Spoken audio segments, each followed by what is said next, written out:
Thompson was CEO of the biggest division of United Health, but his boss had security. He apparently did not. We're hearing from family members and other employees that back in Minnesota, he did have a security detail, but for some reason in New York City, he chose not to. You know, a week after he was gunned down just a couple of blocks from where I sit right now, Brian Thompson, the CEO of United Healthcare, did not have any security with him. Now, we're told back in Minnesota he did and does, just as other top executives there do, including the head of the parent company, United Health, was enjoying that security while he was in Manhattan a week ago. That was then. A lot of questions being raised now about whether this might be a good idea in light of what happened to that CEO in the shooting, and now the arrest of a guy they're pretty convinced did that shooting. Brian Claypool joins us, criminal defense attorney. Brian, much is made back and forth about, executives of any note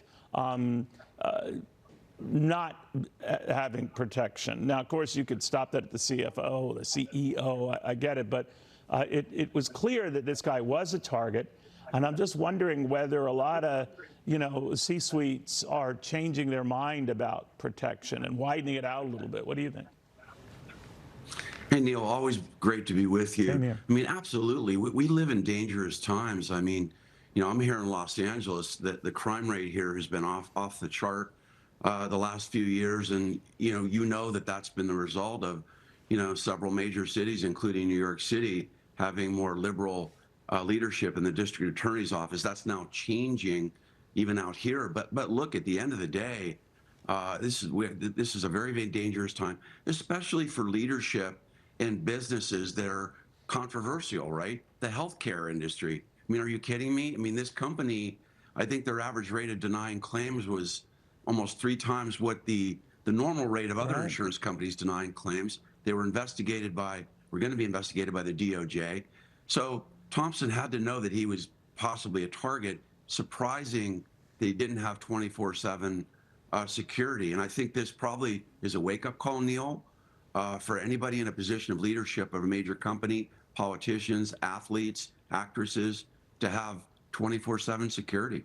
Yeah, I can remember when the CEOs of the major tobacco companies were hounded. I can remember when a lot of bankers were hounded, particularly those who visited Latin America in the 1980s. There is a history to this sort of thing, certainly not to the degree we saw exercised here. But let me ask you a little bit about Luigi Mangione, the alleged shooter here. They seem to have all they need to extradite him from Pennsylvania, where he is now, to New York. That could be a while.